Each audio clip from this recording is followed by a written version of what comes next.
Salut à tous et à toutes et bienvenue dans votre canal Be in Math. Alors aujourd'hui, on va parler de l'ordre dans R. Les notions qu'on va traiter ici sont omniprésentes dans diverses sciences et techniques et non seulement ils sont présents dans ce niveau, même dans les niveaux supérieurs, vous allez les utiliser. Donc c'est le moment pour vous recycler, c'est le moment aussi pour fixer les notions parce que c'est très important. Je vous suggère de rester avec moi jusqu'à la fin pour voir une application de ce qu'on va traiter aujourd'hui. Et qu'est-ce qu'on va traiter justement? On va traiter la relation d'ordre, ses propriétés, ou plus la relation, c'est-à-dire son identité, et ses propriétés, sa définition de ses propriétés. On verra comment elle fonctionne avec les opérations, puis on verra l'application qui est dans ce qu'on appelle l'encadrement, comment on va utiliser les opérations avec la relation d'ordre pour obtenir un encadrement. Donc voilà, on commence pour la relation. Alors, avec la relation d'ordre, alors, la comparaison, donc la relation d'ordre, c'est en fait une comparaison. Elle se base sur une comparaison. Comment on fait une comparaison entre, entre deux nombres réels? Eh bien, tout simplement en étudiant, en voyant leur signe, le signe de leur différence. Alors, si A est inférieur ou égal à B, ça veut dire que A moins B est inférieur ou égal à 0. Alors, si c'est le contraire qui se produit, c'est-à-dire A moins B, vous trouvez qu'elle est supérieure ou égale à 0, ça veut dire que c'est A qui est supérieur ou égal à B. Cette relation alors, ou plutôt, ça va dans les deux sens. Voilà. Donc, si A est inférieur ou égal à B, alors A moins B est inférieur ou égal à 0. Si A moins B est inférieur ou égal à 0, alors A est inférieur ou égal à B. Et pour voir ça, on le verra dans un exemple. Alors, supposons qu'on a à comparer 3 racines de 2 moins 5 et 2 et racine de 2 moins 7. Alors ces deux nombres, comment on va les comparer? Tout simplement, on va calculer leur différence. Alors leur différence donne 2 racine de 2 plus 2. De même. Alors, bien sûr, c'est un simple calcul à faire. Donc, or, 2 racines de 2 plus 2, c'est positif. Ben, c'est normal. 2 racines de 2, c'est positif. 2 aussi, c'est positif. Leur somme ne peut être qu'un nombre positif. Alors, puisque c'est positif, donc la différence est positive. Ça veut dire que 3 racines de 2 moins 5 est supérieur à racine de 2 moins 7. Voilà, c'est ça. On a appliqué la version inversée, c'est-à-dire où A est supérieur ou égal à B. Mais c'est la même chose. Ici, qui a joué c'est 3 racines de 2 moins 5 a joué le rôle de B. Et racine de 2 moins 7 a joué le rôle de A. Voilà donc pour la comparaison. On passe maintenant Maintenant qu'on connaît ce que c'est que la relation d'ordre, on va maintenant découvrir ses propriétés. Alors la relation d'ordre est réflexive. N'importe quel réel est inférieur ou égal à lui-même. La relation d'ordre est antisymétrique. Alors si vous prenez deux nombres réels différents, et si vous trouvez que x est inférieur ou égal à y et en même temps y est inférieur ou égal à x, alors ça veut dire que ces deux nombres sont égaux. Autrement dit, si vous prenez deux nombres réels différents, soit vous aurez x est inférieur ou égal à y, soit vous aurez y inférieur ou égal à x. Si vous obtenez les deux en même temps, ça veut dire que ces deux nombres sont égaux. Alors, enfin, la relation d'ordre est transitive, et donc vous pouvez le voir, si x est inférieur ou égal à y, et y est inférieur ou égal à z en même temps, ça veut dire que x est inférieur ou égal à z. On passe maintenant à l'ordre des opérations. Alors, l'addition est compatible avec l'ordre. Vous pouvez voir ça comme ça. Donc, si A est inférieur ou égal à B, si vous ajoutez un nombre C dans les deux côtés de l'inégalité, votre inégalité ne change pas. Alors, A plus C serait inférieur ou égal à B plus C si A est inférieur ou égal à B. Et ceci, ça va dans les deux sens. Dans ce côté et aussi dans ce côté. Aussi, si A est inférieur ou égal à B, et en même temps C est inférieur ou égal à D, alors ça va dans les deux sens. A plus C serait inférieur ou égal à B plus D, serait inférieur ou égal à B plus D. Et de l'autre côté, c'est... Oui. Et si A plus C est inférieur ou égal à B plus D, ça veut dire que C est inférieur ou égal à D et A inférieur ou égal à B. Alors, vous pouvez voir ça de cette manière. Les inférieurs, la somme des inférieurs est inférieure à la somme des supérieurs. Pour la multiplication, alors, pour la multiplication, qu'est-ce que vous voyez? Si le multiplicateur est positif, le sens de l'ordre ne change pas. Pardon.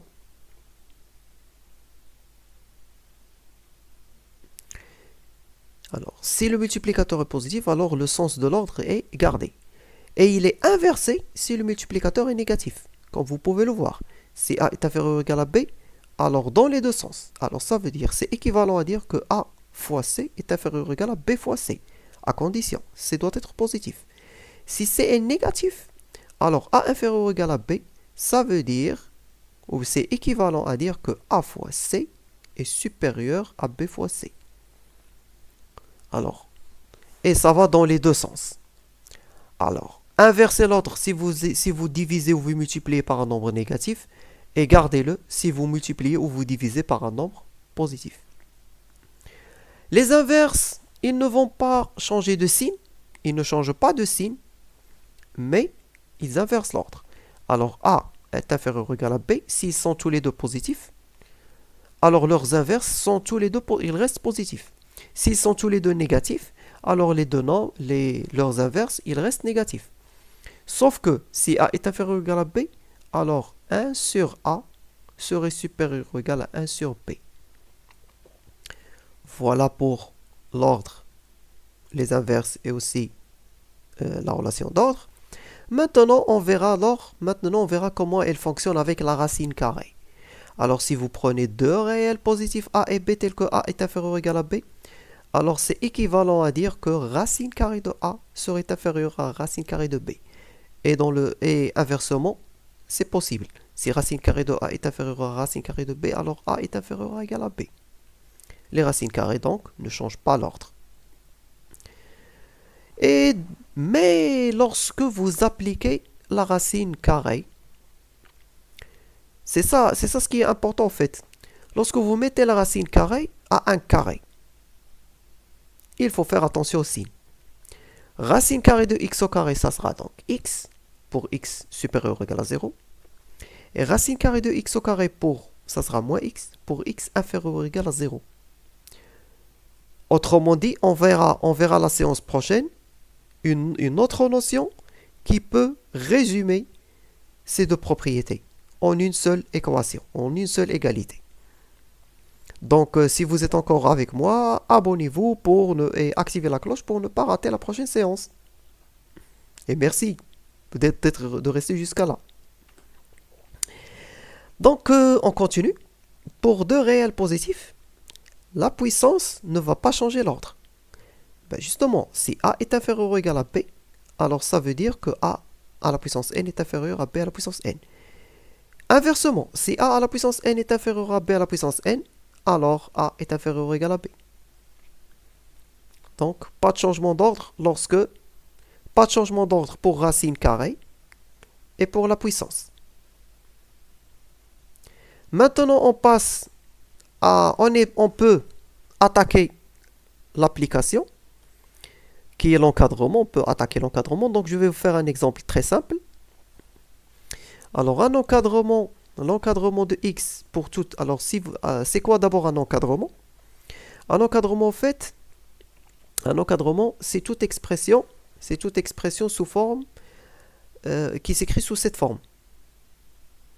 Alors, comment il se lit? Il se lit x compris entre a et b. Bon, ça c'est pour le cas large. Pour le cas strict, vous allez dire compris strictement. Mais en fait, cette différence, cette nomination n'est pas d'une grande importance. Dans les deux cas, ça s'appelle un encadrement tout simple. Et ça sera correct. Également, les expressions de cette forme, alors lorsque ici, les deux inégalités étaient de même nature. ici, les deux sont larges. Et ici, les deux sont stricts. Alors, en fait, si les deux inégalités ne sont pas de même nature, par exemple ici, large, strict, ou encore strict, large, alors vous allez toujours dire que c'est un encadrement. La précision de l'encadrement, elle provient de la différence entre la borne supérieure et la borne inférieure. Alors vous faites B-A, plus la différence est petite, plus votre encadrement est précis. Voilà tout ce qu'il faut retenir. Donc on est en mesure maintenant d'attaquer un exercice sur l'encadrement.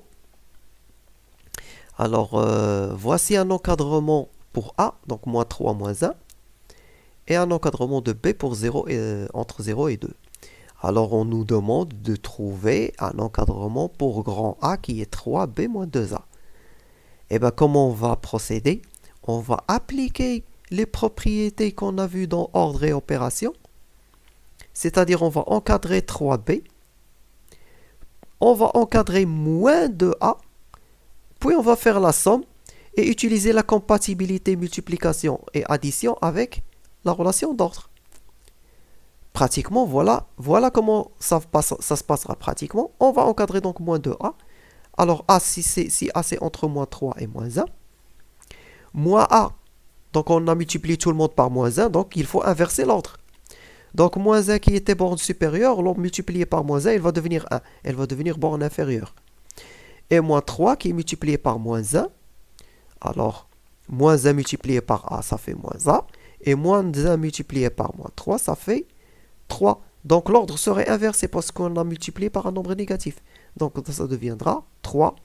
Alors moins A sera compris entre 3 et 1. L'ordre ici a été inversé. D'ici à là. Maintenant, il ne reste plus qu'à multiplier par 2. Si on multiplie, donc, c'est positif, puisque moins A est supérieur à 1, donc c'est supérieur à 0. 3 déjà c'est supérieur à 0, donc ça veut dire que tout ça c'est positif. Vous multipliez par 2 qui est un nombre positif. Alors 2 fois 1 serait inférieur à 2 fois moins A. Donc pas de changement d'ordre, 2 serait... Alors pas de changement d'ordre. Voilà le premier résultat. 2 serait inférieur à moins 2A. Passons de l'autre côté. Moins A est inférieur à 3. On multiplie par un nombre positif. Donc moins 2A pour moins A fois 2. Et de l'autre côté, vous aurez 3 fois 2 qui est 6. Sans changer l'ordre, puisque vous me avez multiplié par 2. Donc moins 2A serait inférieur ou égal à 6.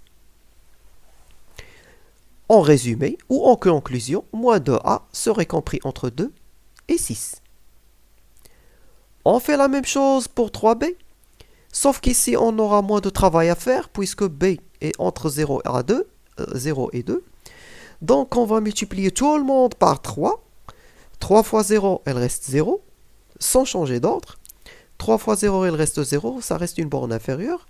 Alors 3 fois B, c'est 3B, donc. Et aussi, la borne supérieure qui est 3 fois 2, ça va devenir 6. Et elle reste borne supérieure, l'ordre ne changera pas. Donc 3B est entre 0 et 6. On n'a plus maintenant que faire la somme terme à terme, membre par membre. Puisque grand A c'est 3B moins 2A, alors on va faire la somme de 3B moins 2A.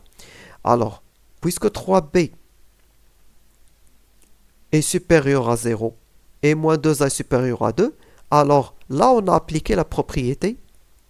Alors, inutile que je le rappelle. Alors, on a appliqué la propriété.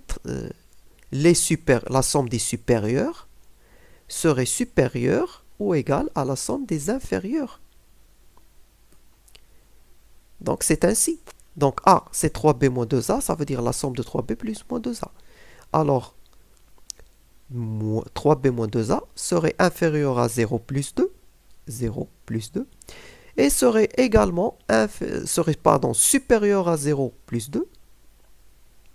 Et aussi, vous avez 3B moins 2A serait inférieur à 6 plus 6. Ça fait donc A entre 2 et 12. Voilà, on vient d'obtenir un encadrement pour A, qui est, donc, c'est tout simplement A serait compris entre 2 et 12, à partir de l'encadrement de A, de petit a, et aussi de l'encadrement du petit b, en appliquant les propriétés de compatibilité, d'ordre et addition, d'ordre et multiplication. Et avec cette multiplication, donc, et après, avec cette application, je clôture la séance. Merci donc pour votre attention si vous êtes resté jusqu'ici. Si le contenu vous a aimé, likez, partagez avec ceux qui sont intéressés. Ça nous permet aussi de grandir et de nous faire connaître. Ça nous aide énormément si vous partagez. Ça nous encourage si vous likez. Si vous avez des questions, une ambiguïté, commentez, je répondrai. Et si, et bien sûr, si ce n'est pas encore fait, alors activez la notification.